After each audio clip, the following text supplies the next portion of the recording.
안녕하십니까. 미래로 치과의원 대표원장 이재민입니다. 오늘은 스트라우만의 신형 임플란트 BLX 임플란트의 디지털 보철 활용법에 대해서 이야기하도록 할까 합니다. 간단한 저의 양력인데요.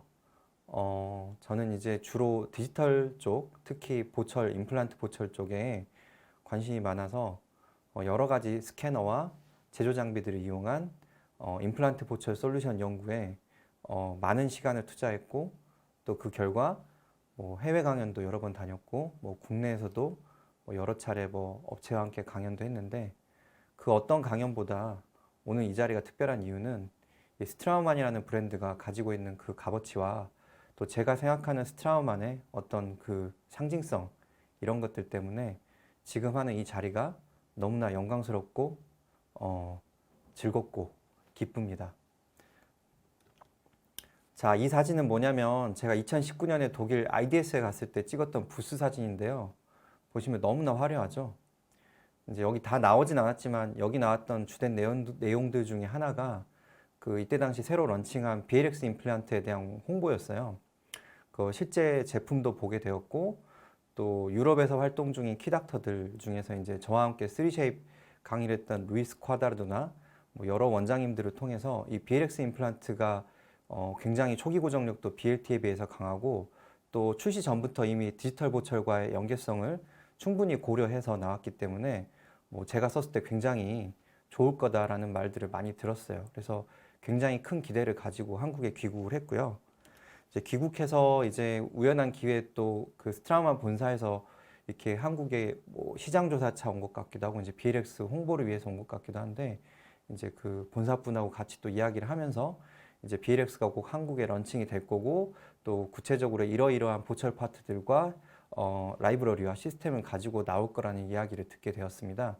그래서 이제 기대를 상당히 많이 했고, 또 이제 나오게 되면 바로 쓸 수 있는 기회를 달라고 스트라우만 코리아에 이야기를 했고, 실제로 그것이 잘 이루어져서 저는 이제 2020년 11월부터 지금까지 대략 오늘 제가 오기 전에 한번 세어봤는데 많지는 않지만 120개 정도의 그 BLX 임플란트를 식립을 했습니다. 이제 보시면 BLX 임플란트는 그 기존의 BLT가 가지고 있던 어떤 장점이라고 할 수도 있지만 또 단점인 부분들을 많이 개선을 했는데요. 우선 이 부위를 보시면 기존의 그 BLT는 위로 가면서 쭉 넓어지는 형태이기 때문에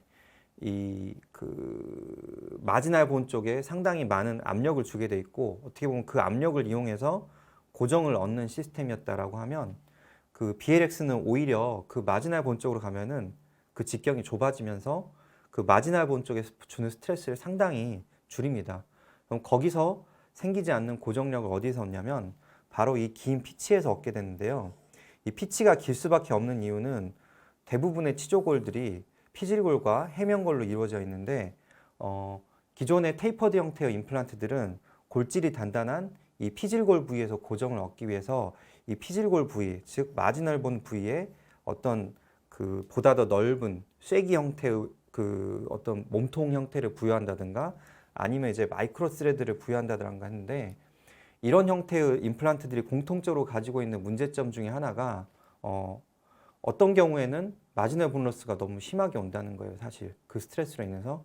근데 BLX 임플란트는 오히려 거꾸로 이 마지널 본으로 갈수록 이 직경을 좁히면서 그 가해진 스트레스를 줄였기 때문에 실제로 식립을 해보면 어떤 골질에서도 마지널 본 로스를 크게 경험하지 않게 됩니다.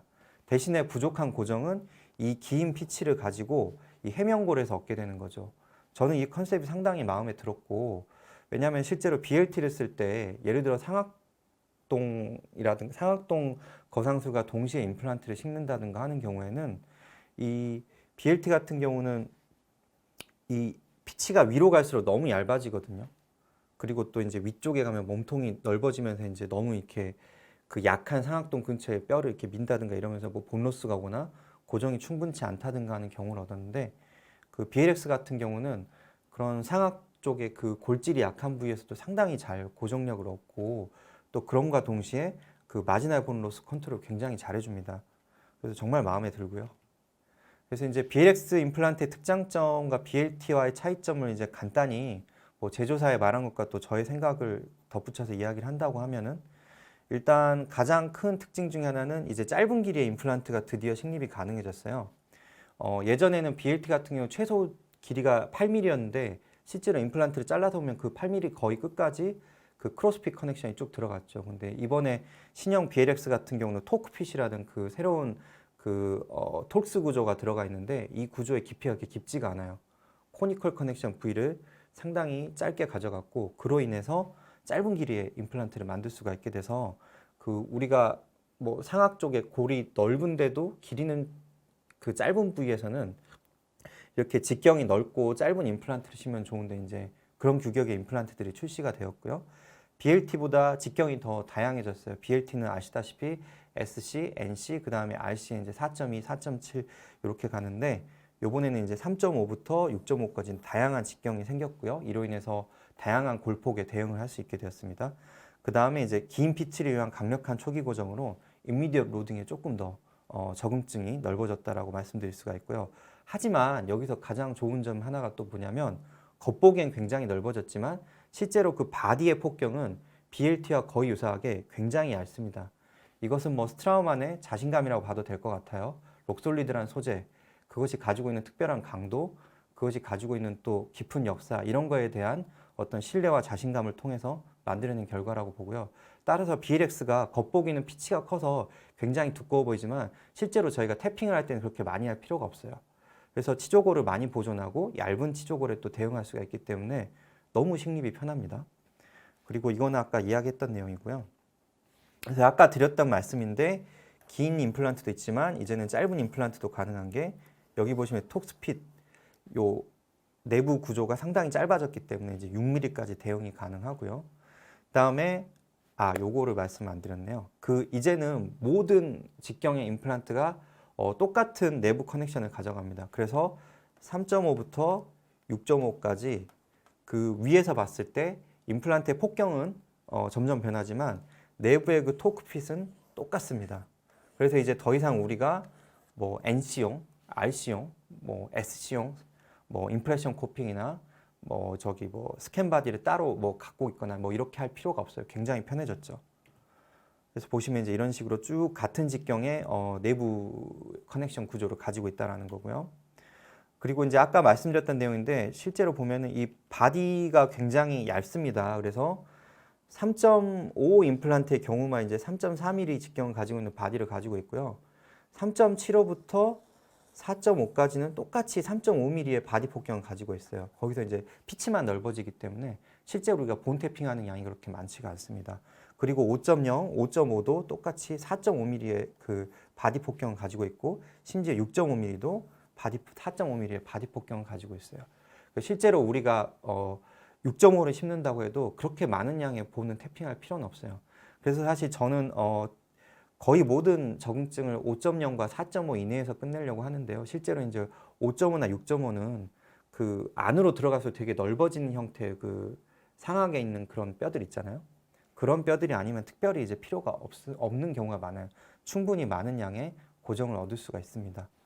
그래서 그러고요. 이건 이제 마지널 본 컨트롤 때문에 보여드리는데요. 요 부위를 한번 보시면 여기가 이제 4, 5번이었는데 굉장히 좀 어떻게 보면은 뭐랄까 리전이 좀 넓은 편이었고 되게 본로스가 많은 편이었는데 그 자리에 이제 즉시 식립을 하고 이제 즉시 임플란트를 이제 SRA로 해가지고 오론폭 컨셉으로 했는데요. 3개월 뒤에 봤는데 마지널 본로스가 전혀 없는 거예요. 다른 부위도 마찬가지더라고요. BLT 때는 가끔 솔직히 이런 상황 같은 경우 경험한 적이 있었는데 이런 것들 보면서 굉장히 저는 진짜 좋다라는 확신을 갖게 됐죠. 사실 강의를 하는 지금 이 순간도 저만 쓰고 싶다는 그런 마음이 너무 강해요. 내가 잘하고 있는 건가. 그러나 뭐 끝까지 가보도록 하겠습니다.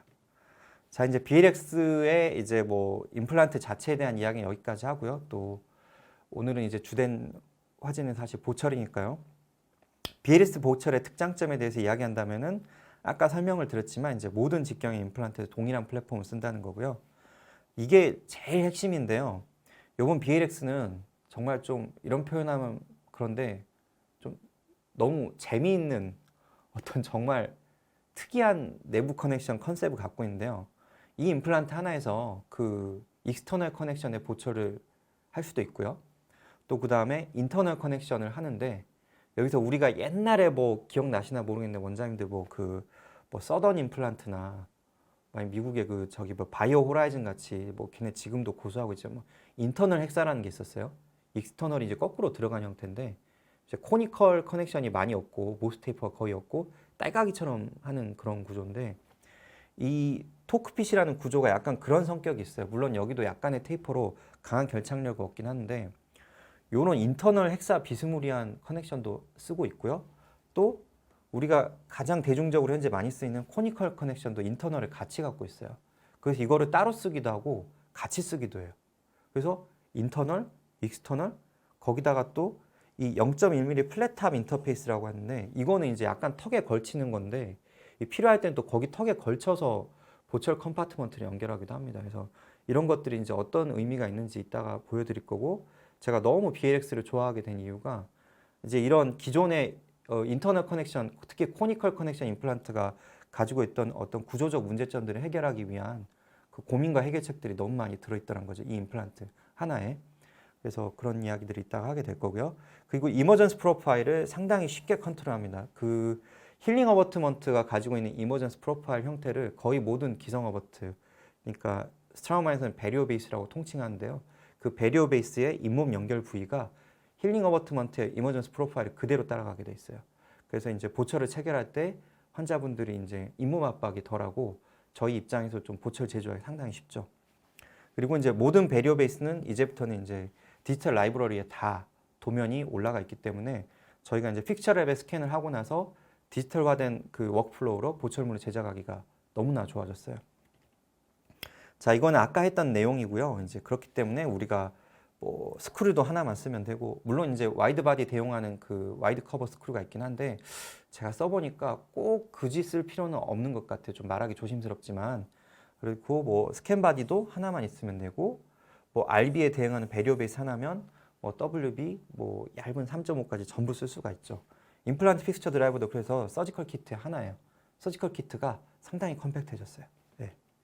그리고 아까 말했던 이런 내용들 얇은 애나 두꺼운 애나 똑같죠. 내부 토크핏하고 코니컬 커넥션 똑같습니다. 그래서 이제 가장 핵심이 되는 이제 보철 컴파트먼트는 역시 베리오 베이스입니다. 그 베리오 베이스 중에서도 이제 RB, 그 레귤러 베이스에 대응하는 건데요. 이 RB와 WB의 차이점은 이따가 설명을 드릴 건데요. 그 베리오 베이스 포 RB, WB라고 써 있는데 이게 이제 가장 그 많이 쓰이게 될 기성 보철 컴파트먼트고요. 대신 이제 브릿지에서 쓰기는 조금 힘든 게 요 토크핏 구조가 상당히 스트레이트하게 들어가고요. 그다음에 또 깊이 들어가기 때문에 각도 보상이 거의 없다고 보셔야 돼서 그 싱글에서만 써야 됩니다. 대신 싱글에 썼을 때는 결찰력이 엄청나요. 그 제가 그 즉시 임플란트 보철 템포러리 같은 거 하고 제거할 때 깜짝 놀랐는데 이 베리오 베이스 같은 경우는 지금 여기 있는 토크핏 구조하고 이쪽에 그 상부에 또 있는 코니컬 커넥션의 모스 테이퍼 두 가지의 힘이 같이 들어가는데 제가 풀어보니까 상부의 코니컬 커넥션 생각보다 쉽게 풀리는 편인데요. 그 하부에 코니컬 그 토크핏 그 커넥션이 이유는 모르겠는데 걸려서 진짜 안 나와요. 진짜 안 나요. 뭘 해놨는지 모르겠는데 정말 안 나와요. 그래서 이 싱글 임플란트를 했을 때는 요 베리오 베이스를 쓰시면 정말 스크류 풀림 같은 것들은 거의 걱정하실 필요가 없을 것 같아요. 아무튼 요거 하나면 3.5에서 6.5까지 다 쓸 수 있다는 걸 기억하시고요. 자, 제가 아까 말했던 내용인데요. 인터널 타입과 익스터널 커넥션 함께 사용하는 하이브리드 커넥션을 가지고 있는 임플란트가 이 BLX예요. 우선 제가 봤을 때 제가 경험한 바로는 가장 큰 힘이 그 부여되는 결합력이 부여되는 부위는 인터널 톡스고요. 두 번째는 인터널 코니컬 플레이트 이쪽에 이제 그 7도인데요. 그 이 부분이 또 추가적으로 약간 모스 테이퍼를 가해주면서 요거 두 개가 같이 합쳐졌을 때 가장 큰 결착력을 발휘하고요.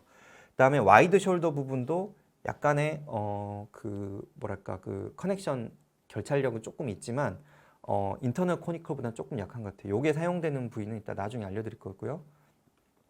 플랫탑 라인은 임프레션 코핑이나 템포러리 그리고 템포러리 실린더 그리고 이제 그 저기 뭐 힐링 어버트먼트 같은 것들이 그 필요 이상의 힘을 가했을 때 그 모스 테이퍼로 잘 제거가 안 되는 경우가 있잖아요. 그런 것들을 이제 막기 위해서 또 정확한 위치에서 임프레션 코핑이 멈추고 스캔 바디가 멈추게 하기 위해서 필요한 경우에만 사용되는 플랫탑 라인은 그런 곳인데요. 이 아이디어도 너무나 마음에 들어요.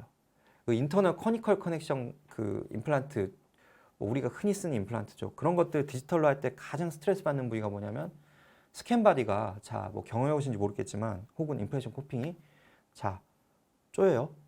핸드 토크로 쪼여요. 몇 뉴턴인지 아무도 몰라요. 스텝마다 다 다르고 원장마다 다르죠. 자, 거기다가 더해서 토크렌치를 좀 가해봐요. 그러면 끼기가 좀 더 들어가죠. 자, 과연 그러면은 내가 처음에 손으로 살짝 조였을 때, 세게 조였을 때, 토크렌치로 조였을 때 스캔 바디의 포지션이 같을까요? 저는 다르다고 봐요. 그런 미세한 차이들도 어느 정도 이제 오차에 영향을 주게 되는데 이 플랫탑 라인이 있기 때문에 BLX 같은 경우는 임프레션 코핑이나 스캔 바디가 그 라인에 걸치면 더 이상 들어가지가 않아요. 그래서 브릿지 같은 거 스캔할 때 조금 더 정확한 스캔 또 임프레션 테이킹을 할 수가 있습니다. 이거는 이제 톡픽 커넥션에 관한 영상이에요. 그래서 보면은 멋있죠? 돈의 냄새가 납니다. 스트라만 참 돈이 많은 것 같아요. 자, 그래서 이 영상은 이제 첫 번째는 크기가 동일하다, 내부 커넥션이. 그리고 두 번째는 이제 내부 지오메트리 그 형상도 모두 동일합니다 라는 걸 강조하고 있고요. 자, 여기서부터인데 인터널 콘과 0.1mm 플랫 라인과 22.5도의 숄더가 있다는 거죠. 자, 그래서 와이드 바디 같은 경우에 이제 이 숄더를 쓰게 되는데 이 숄더를 쓰게 되면 그 와이드 바디 플랫폼이 조금 더 스트레이트하면서 이머전스 프로파일이 자연스럽게 그 큰 직경의 구치부 보철 같은 것들을 할 수가 있어요. 그리고 0.1mm 플랫탑은 아까 말씀드렸지만 스캔 바디라든가 임프레션 코핑 그리고 템포럴 실린더가 필요 이상의 그 모스 테이퍼로 인해서 강하게 결찰되는 것을 막습니다. 그래서 가끔 재수 없으면 우리가 뭐 고정 약간 약한데 그 뭐 힐링 같은 거 돌리면 쑥 힐링이나 임플란트가 빠지고 하잖아요. 이제 뭐 그런 것들 막을 수가 있고, 그다음에 코니컬 커넥션 같은 경우는 적용되는 부위가 이제 배리어 베이스와 SRA 그 멀티 유닛 어버트에만 적용이 되고요. 그다음에 요 내부 구조가 아까 말씀드린 5mm밖에 안 되기 때문에 이 토크핏을 이용한 BLX는 6mm 숏 임플란트를 지원한다는 거죠. 그 요게 어떻게 만들었는지 모르겠는데 진짜 안 빠져요. 아무튼 이게 템포라리하고 이제 파이널 보철하려고 뺄 때 보면은 이 희한하게 코니컬 커넥션은 정말 쓱 풀리는데 요 인터널 톡스가 너무 안 풀려요. 그래서 저는 요게 참 마음에 들어요. 그래서 싱글 임플란트에서 정말 부담 없이 이 인터널 톡스 구조를 갖고 있는 배리어 베이스라든가 그 프리밀 어버트먼트를 쓰고 있고요. 그래서 요 커넥션이 어떻게 보면 이 BLX에서 가장 큰 힘을 가지는 구조라고 이해를 하시면 돼요. 그래서 여기서 아셔야 될 거는 BLX 임플란트는 더 이상 그 코니컬 커넥션의 모스 테이퍼를 가장 큰 어떤 결찰력을 얻는 어떤 원천으로 삼고 있지 않다라는 점을 주목하셨으면 좋겠어요. 그리고 이제 인터널 7도 코니컬 인터페이스도 물론 이제 힘을 받지만 이런 SRA 어버트먼트에서만 사실 인터널 톡스 외에 요 코니컬 커넥션에만 의지해서 사용되고 있고요. 요 SRA는 싱글로 써지지는 않기 때문에 사실 그렇게 많은 커넥션 그 힘이 필요하진 않아요. 거의 대부분 풀아치에서만 쓰이거든요. 풀아치 컨셉에서만. 그렇기 때문에 이제 실질적으로 생각을 해보면 애초에 BLX를 설계할 때부터 인터널 톡스가 이제 가장 큰 어떤 결찰력의 어떤 소스로 만들어졌다는 것을 좀 알 수가 있어요. 보시면 이제 이런 식으로 쫙 붙는다. 뭐 이런 내용이고요.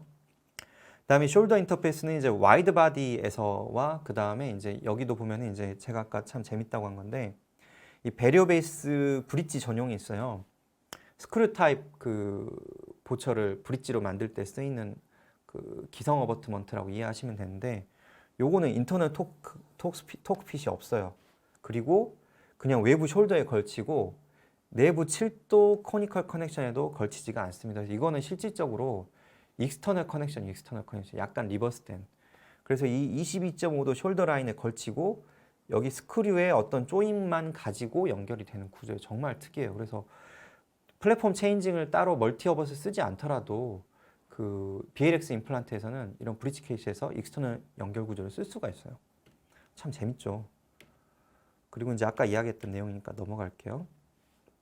자, 이거는 이제 아까 말했던 내용인데 힐링 어버트먼트부터 그 모든 기성 파트들이 똑같은 이머전스 프로파일을 가지고 있기 때문에 이제 힐링 어버트먼트를 풀고 나서 보철을 체결할 때 이질감이 덜하고 보철문을 설계하기가 굉장히 편해요.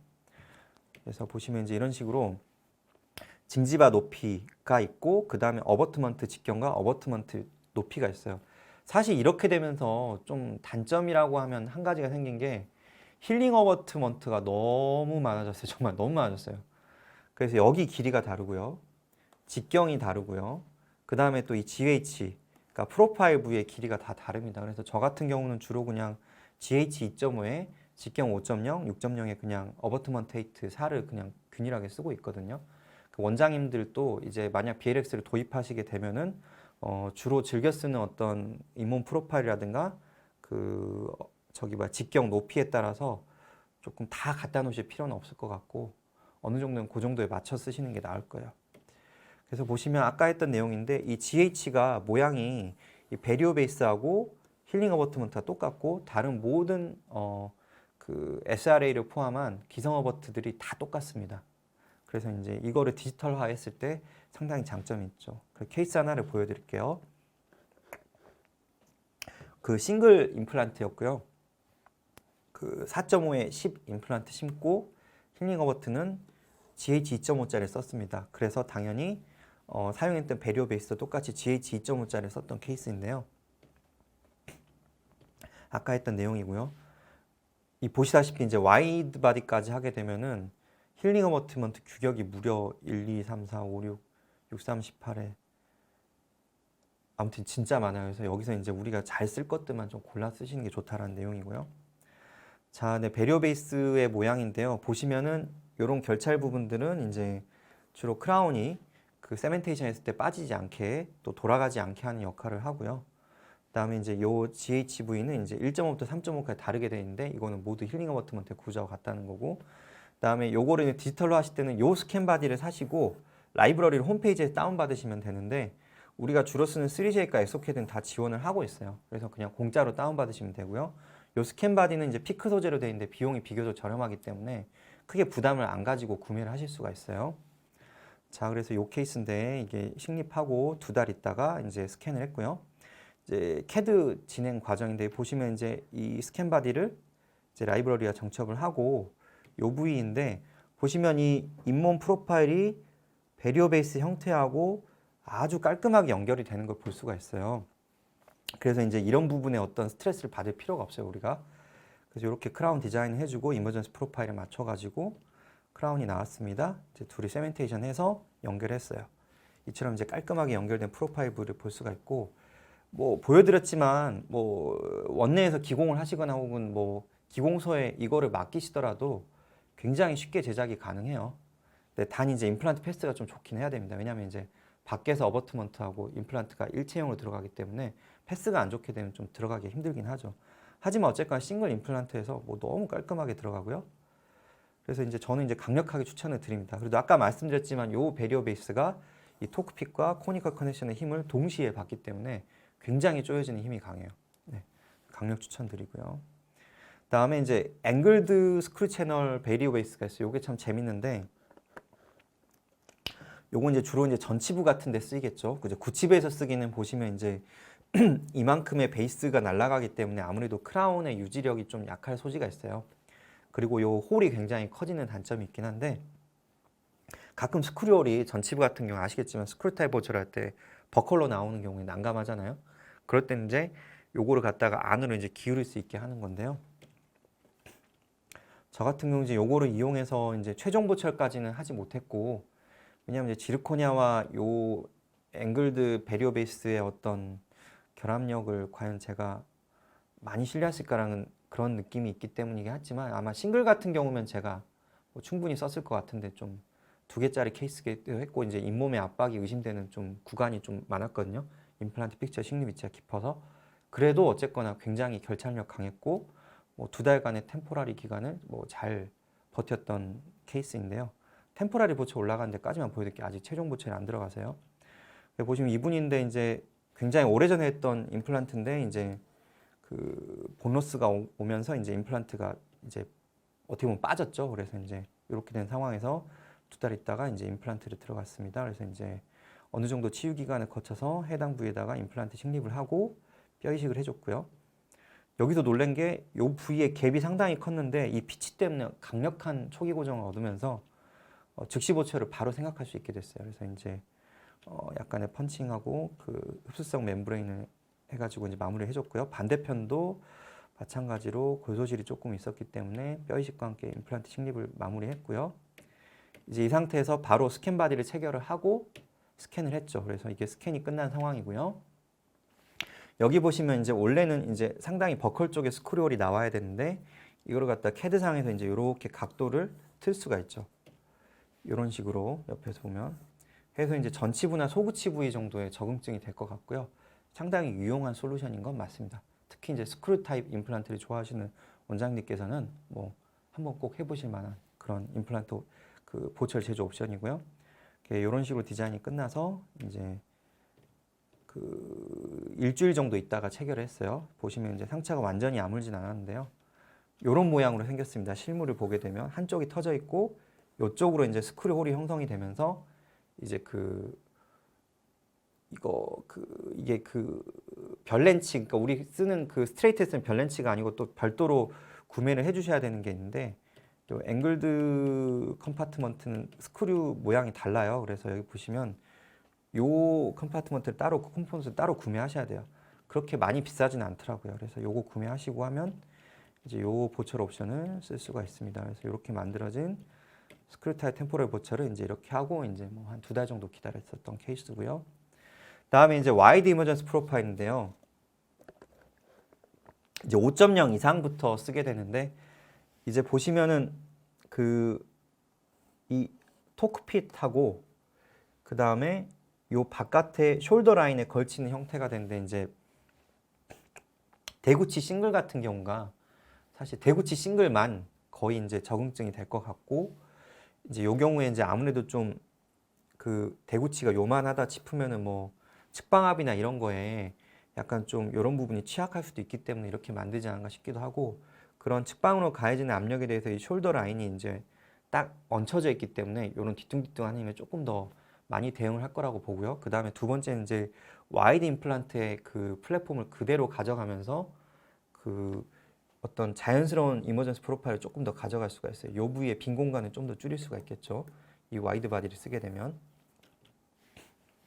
여기서 주목해야 되는 점은 그 레귤러 바디용 그 배리어 베이스는 와이드 바디에도 당연히 쓸 수가 있어요. 아까도 말했지만 내부 구조가 똑같다고 했죠. 하지만 그 레귤러 바디 임플란트로 구별되어 있는 3.5부터 4.5 같은 경우는 이 숄더의 길이가 짧아요. 그래서 이제 와이드 바디용 이 배리어 베이스나 프리미를 쓰게 되면 그쪽 부위에서 턱이 지게 되고 핏이 맞지가 않기 때문에 이 RBWB 겸용을 와이드 바디에는 쓸 수 있지만 이 WB 와이드 바디용 배리어 베이스를 RB에는 쓸 수가 없다는 점을 꼭 알고 계셔야 되고요. 그래서 이제 이런 숄더 인터페이스를 쓰게 됩니다. 근데 아까도 말했지만 이 커넥션이 상당히 인상적인 거는 이 토크핏에 대한 어떤 자신감이라고 보는데 그 대구치 싱글 특히나 그런 측방압이 상당히 많이 가해지는 부위인데도 불구하고 이런 그 숄더 커넥션을 썼다는 거는 저는 이 BLX 임플란트가 실질적으로 커니컬 커넥션보다는 이 내부의 그 인터널 토크핏에서 얻는 고정력을 상당히 중요하게 생각하고 있다는 거를 저는 이거를 통해서 좀 짐작을 할 수가 있었고 실제로 뭐 아직 1년이 채 안 됐지만 그 프리미를 썼을 때 상당히 좋은 결과들을 얻었어요. 그래서 와이드 바디 싱글 같은 경우는 저는 거의 모두 이제 이 와이드 바디 전용 배리어 베이스나 아니면 프리미를 쓰고 있습니다. 그래서 보시면 이제 이렇게 요 부위에서 이제 스테빌라이제이션 얻고 이제 대신에 요 인터널 코니컬 커넥션에서는 커넥션을 얻지 않는다는 거는 알고 계셔야 되고요. 요 케이스는 이제 와이드 바디용 프리미를 썼던 케이스인데요. 이제 보시면 이때 이제 힐링이 좀 많이 없어가지고 그냥 짠 거 썼는데 아무튼 이제 디자인을 이런 식으로 어버트먼트 디자인을 하고 그 다음에 그 상부 크라운 디자인 동시에 했고요. 그다음에 요거는 이제 저희 병원에 있는 이게 참 그 순정 그 사실 스트라우만 프리밀이 이 아망길바하고 그 다음에 이제 메덴티카 그 커넥션이 지금 아마 잘 맞게 돼 있고 그 다음에 뭐 카레스라고 그 스트라우만 전용 또 커넥션 핏인데 요게 사실 우리나라에서 흔히 쓰는 그 저기 뭐야 이 지그 부위가 아니거든요. 사실 우리나라에서 자주 쓰는 그렇기 때문에 요거를 하기가 쉽지 않은데 저희 병원에 있던 습식 밀링기가 하나 있어요.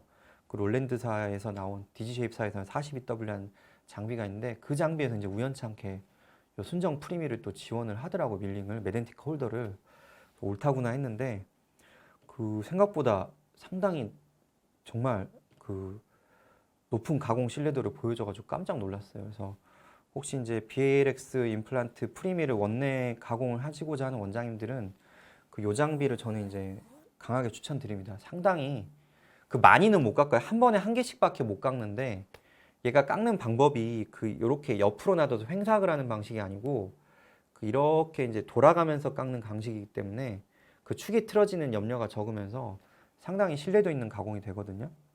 대신에 이제 생산성은 조금 떨어져요. 그래서 이제 뭐 스트라우만 임플란트를 뭐 하루에 뭐 10개 이상 심고 이런 데서는 좀 어렵겠지만 뭐 일반적인 개수의 임플란트를 심는 곳이라면 이 장비면 충분히 뭐 프리밀 가공도 하고 또 곁들여서 뭐 이맥스나 뭐 다른 세라믹 가공도 가능하니까 한번 고려해 보시고요. 이렇게 원스텝으로 어버트먼트 스캔을 따로 하지 않고 지르코니아는 지르코니아대로 가공하고 어버트먼트는 어버트먼트를 가공했는데 상당히 거의 완벽한 핏을 찾을 수가 있었고요. 그렇게 해서 이제 이렇게 구강 내 세팅을 하고 마무리했던 케이스입니다. 보시면 이제 프로파일이 쭉 자연스럽게 올라오는 거 볼 수가 있죠. 자, 그래서 이제 이 와이드 바디 커넥션은 다시 말하지만 5.0 이상에서만 쓸 수가 있다. 그리고 이제 이 숄더와 내부 인터널 토크핏에 그 두 가지 커넥션에 의지를 하고 그다음에 이제 뭐 조금 지나면은 뭐 국산 밀링기에서도 요거를 가공할 수 있게 될 거라고 보는데 현재는 이제 어쩔 수 없이 이제 아무래도 유럽 베이스 회사니까 그 유럽이나 서구에서 많이 사용되는 습식 밀링기에서 좀 가공이 편하게 된다는 점, 그 프리밀 관심 있어 하신 원장님들 알고 계시고요. 그 안타까운 점은 이 토크핏이 너무 스트레이트하기 때문에 그 요런 코니컬 커넥션으로 된 어떤 국산 임플란트 커스텀 어버트하고 그 저기 뭐야 크라운 했을 때 우리가 가끔 뭐 브릿지 같은 SCRP도 하잖아요. 좀 어느 정도 곽도 안 되면. 근데 이제 요거는 이제 그런 SCRP는 안 되고 완전히 그냥 세멘 타입 보철로 가셔야 돼요. 그래서 이제 세멘 제거 같은 거 조금 유의해 주셔야 될 것 같아요. 그 프리미를 썼을 때 이야기예요. 제가 드리는 말씀은 프리미를 SCRP로는 쓸 수 없다. 라는 거를 미리 말씀을 드리고요. 다음에 이제 요건 아까 했던 내용이니까요. 뭐 그냥 넘어가겠습니다. 그래서 여기 보시면은 실제로 이제 와이드 바디 플랫폼을 가진 그 베리어 베이스를 레귤러 바디 했을 때는 이제 엑스레이에 이제 이런 형상이 나오더라는 거죠. 여기 보시면 약간 렛지가 생겼죠. 그 요거는 별로 좋지는 않겠죠, 아무래도. 해서 RB용은 WB에 쓸 수 있지만 WB용은 RB에 쓸 수 없다라는 점을 꼭 알고 계시고요. 그다음에 BLT 부품이 호환이 되냐? 자, 기존의 스트라우만 유저분들께는 참 이게 초미의 관심사일 건데 예상하셨겠지만 안 됩니다. 아까 말씀드렸던 플랫 라인이 있기 때문에 그리고 내부 코니컬 각도도 달라요. 그리고 이제 크로스핏과 토크핏은 이제 내부 커넥션 모양 자체가 완전히 다릅니다. 그래서 둘을 썼을 때는 그 적절한 마지널 실링을 기대할 수가 없어요. 여기 보면 나오지만 이제 BLT 임플란트에 썼던 그 힐링을 썼을 때는 이렇게 이제 갭이 생긴다는 거죠. 그래서 내부 포인트 실링이 안 되고 뭐 그래도 쓸 수 있으면 찍겠지만 아무튼 공식적으로는 그 원하는 실링을 얻을 수가 없다라는 점이죠. 왜냐하면 이제 여기 보시면 알겠지만 이 플랫 라인 0.1mm 플랫 라인에서 BLX는 그 실링을 얻게 됩니다. 또 힐링 어버트먼트가 적절한 위치에 멈추고 그리고 아까 말씀드렸지만 또 이머전스 프로파일을 쭉 이제 배리어 베이스까지 가져가고 싶다고 하시면 그 BLX 전용 힐링 어버트먼트를 사용하셔야 돼요. 그리고 이제 다른 스크류도 비슷한 것 같은데 안 맞습니다. 이건 이해가 안 되는데 아무튼 안 맞아요. 그래서 그 저기 뭐야 힐링도 안 맞고 어버트도 안 맞고 심지어 커버도 안 맞습니다. 맞는 거 하나도 없어요. 그냥 BLX 하시면 전부 새로 사셔야 됩니다. 네, 요거 말씀드리고요. 그다음에 마지막으로 이제 멀티 유닛하고 이제 무치약 솔루션에 대해서 좀 보여드릴 건데 이제 그 BLX도 BLT와 동일하게 SRA가 있어요. 스크류 리테인드 어버트먼트. 다른 점은 이제 BLT 때는 NC 전용 3.5 규격이 있었는데 요번엔 그게 없어지고 이제 전부 4.6으로 통일이 됐어요.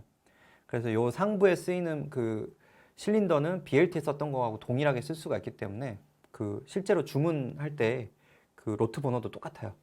그래서 이제 상부에 사용되는 어떤 그 스크류나 베이스나 커넥션 다 동일하고 단지 형태가 좀 BLT 대비 조금 슬림해졌다고 하는데 뭐 이제 크게 중요한 부분은 아닌 것 같아요. 그리고 이제 크로스핏에서 BLX에 맞는 토크핏으로 바뀌었다는 거. 그리고 스트레이트에서 이제 요번 BLX는 코니컬 커넥션에서만 힘을 얻고요. 내부 크로스핏은 힘을 얻지 않습니다. 그래서 이제 스트레이트도 BLT 같은 경우 여기에 스크류가 하나 더 있었죠. 그 큰 스크류가 있고 위에 세컨 스크류가 있고 이런 식이었는데 앵글드처럼 요번에 BLX는 그냥 그 코니컬 커넥션에 조이는 스타일로 바뀌었어요. 그래서 좀 더 간단해졌고요. 그다음에 요 컴파트먼트를 쓸 때는 라이브러리에 쓰시고 이제 따로 또 스캔 바디를 사셔야 되는데 비교적 저렴해요. 스캔 바디는. 그래서 이제 그거 이제 사셔가지고 똑같이 홈페이지에서 라이브러리 다운받으셔가지고 보철물 제작 들어가시면 됩니다. 그래서 제가 했던 오론5 케이스인데요. 그 원래 2018년에 이분이 BLT로 그 이쪽에 보시면 이제 하악관이 근접해 있어가지고 이 도저히 임플란트를 할 수가 없었던 분이세요. 그래서 이제 어쩔 수 없이 이제 한 소구치 부위 정도에 그 BLT 임플란트를 신고 여기에 이제 커스터마이즈드 그 로케이터를 해가지고 RPD를 했던 분이셨어요. 정말 저도 하고도 깜짝 놀랐던 건 뭐냐면 여기 지금 요 임플란트가 RC 같아 보이실 건데 RC가 아니고 NC 3.3이야 3.3. 얘는 3.3에 심지어 8이에요. 근데 이게 2021년까지 버텼어요. 아무렇지도 않게. 저도 하면서도 조마조마했는데. 그래서 이제 뭐 프리미엄 상품을 팔 때는 이건 약간 격가지 이야기인데 저는 이제 자기 세뇌가 중요하다고 생각하거든요. 그러니까 환자분이 스트라우만이 비싼데 뭐가 좋아요 하면 0.1초 내에 답이 나와야 돼요. 아 진짜 좋아요라고. 그러려면은 정말 이 제품이 좋다는 거에 대한 믿음과 어떤 자기 세뇌가 필요한데 그러려면 정말 어떤 종교적인 믿음을 가질 만한 기적적 케이스들이 필요한데 전 이제 BLT 시절에 이런 케이스들이 몇 개 있었어요. 이제 이런 3.3을 가지고 두 개만 가지고 이런 그 로케이터 RPD를 했는데도 불구하고 오랜 기간 본로스가 전혀 없었던 케이스. 또 3.3에 12mm 4개 가지고 대합치가 이제 그 자연치하인 오론포 케이스였는데 그것도 2021년까지 계속 롱텀으로 보는데 본로스가 하나도 없어요. 그래서 저는 그런 케이스 보니까 뭐 록솔리드에 대한 신뢰도가 너무 올라가 저는 막 그냥 환자가 물어보면 바로 1분 1초 안에 나옵니다. 그냥 아 다르다고 좋다고 이야기를 하게 되죠. 아무튼 그래서 잘 쓰시다가 이제 요게 이제 그 3.3에 연결했던 그 커스텀 로케이터고요. 이제 환자분이 이제 요게 이제 덴처가 약간 파절이 되고 또 이제 자꾸 고경이 그 인공치가 마모 가능 낮아지니까 이제 이거 어떻게 할 수 없냐라고 오셨는데 이제 때마침 이제 또 제가 이제 오로넥스를 어느 정도 이제 준비를 마친 상태였기 때문에 이제 이런 식으로 과감하게 이제 치주 상태는 좋지만 전체 픽스드 임플란트를 가기 위해서 원유닛으로 환자분께 이제 이 치아들 다 발치를 하고 이쪽에 이제 어떻게 보면 야무진 임플란트를 심어서 그 원유닛으로 그 고정성 임플란트 보철을 가시자고 제안을 드렸는데 환자분께서 다행히 흔쾌히 허락을 하셨고요. 여기 CT뷰 보시면 알겠지만 보너스가 없어요. 3.3인데 진짜 신기해요. 아무튼 이런 식으로 해서 왁스업도 하고 해서 실제 수술 들어갔을 때는 이제 치조골 성형도 많이 하고 그 여기 보시면 이제 발치와에 바로 식립을 했죠.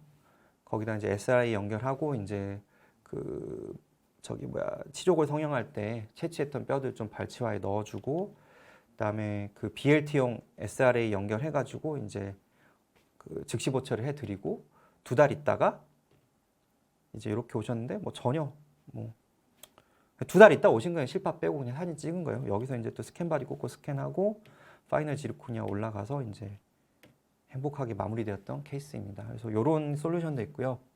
그 다음에 이제 제가 요 제품은 이제 지금 이제 쓰기 시작하는 단계여서 제가 아직 임상에 보여드리지 못하고 있는데 이제 픽처 레벨에 직접 연결이 되는 그 브릿지용 저기 실린더인데요. 보시면은 이제 구조가 익스터널 연결이에요. 그 이거는 와이드 바디용 그 저기 뭐야 배리오 베이스나 프리밀 같이 이 인터널 톡스가 여기 없어요.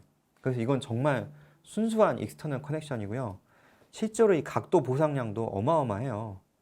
그래서 솔직히 이걸 보게 되면은 굳이 그 SRA를 연결해서 플랫폼 체인징을 할 필요가 없을 수준이에요. 없을 수준으로 각도 보상 능력이 엄청납니다. 그러니까 왜냐하면 이 숄더의 각도가 각자 22.5도이기 때문에 요거 두 개를 합하면 45도거든요. 근데 이 각도 보상 능력이 사실 SRA보다 더 세요.